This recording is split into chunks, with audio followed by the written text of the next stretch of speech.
Hello जय हिंद साथियों, स्वागत है आप सभी का अपने यूट्यूब चैनल संदीप बिगनर में। देखिए, आप सभी को पता है कि अभी एक दो दिन पहले ही यूपीपीएससी का जो कैलेंडर है वो आउट कर दिया गया उनके द्वारा। तो उसको देख करके आप सभी की ये चिंता बढ़ गई है कि जितनी उम्मीद नहीं की जा रही थी, क्योंकि उसका भी री एग्जाम होना है आरओ एआरओ का, और इधर यूपी पुलिस कांस्टेबल का भी होना है। तो ये तय था कि वो भी जल्दी होगा, ये भी जल्दी होगा। तय का मतलब कोई ऐसे नहीं कि पहले फिक्स था, लेकिन ये नहीं पता था कि इतना लेट हो जाएगा।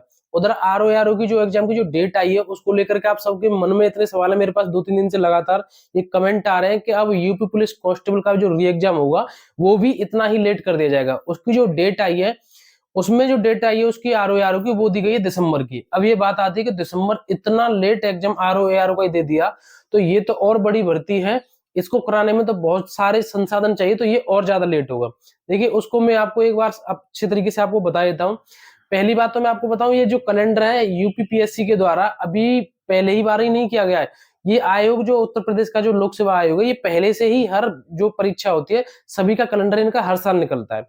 दूसरी बात, इतना लेट होने का कारण, एक बड़ा और कारण मैं बता दूं जो सबसे जरूरी है आपके लिए, कि भर्ती बोर्ड के पास, जो यूपी पुलिस भर्ती बोर्ड है उसके पास, आप खुद गिन करके देखिए उसके पास कितनी ऐसी भर्ती हैं जो पेंडिंग पड़ी हैं। एक तो आपकी यही है जो यूपी पुलिस कांस्टेबल री एग्जाम की, दूसरी आपका रेडियो ऑपरेटर वाला है।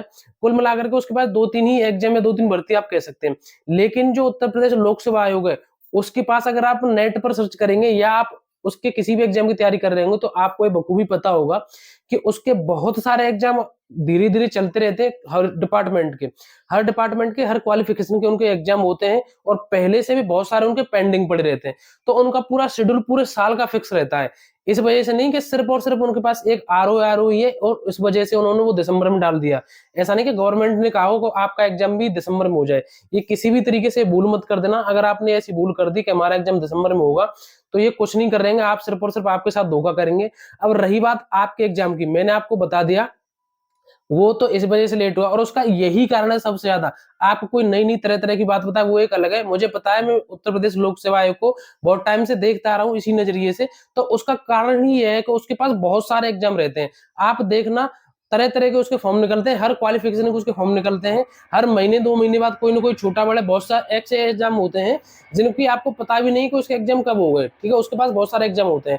भर्ती बोर्ड के पास, जो आपका यूपी पुलिस भर्ती बोर्ड है, इसके पास सिर्फ आपके 2-3 भर्तियां ही हैं।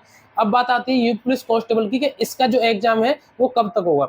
तो इसकी मैंने आपको पहले ही बता दिया था। सबसे बड़ी बात, जो इसके लिए जो नियुक्त किए जा रहे थे जो अधिकारी, ठीक है, तो उसकी जो डेट है, इस वजह से ये जो डेट आपकी आती है ना, उससे पहले ही अधिकारी नियुक्त किए जाते हैं।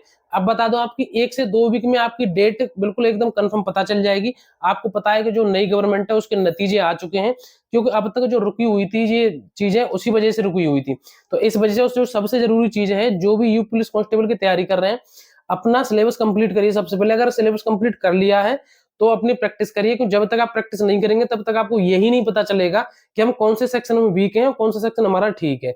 सिलेबस अगर आप अभी तक कंप्लीट नहीं किया है, तो जैसे आपका 60% से 70% तक आपका सिलेबस कंप्लीट हो जाता है, तो उसके बाद आपका एक वो बन जाता है कि हम अब प्रैक्टिस सेट लगा सकते हैं। ठीक है, तो ये तो रही ये चीजें।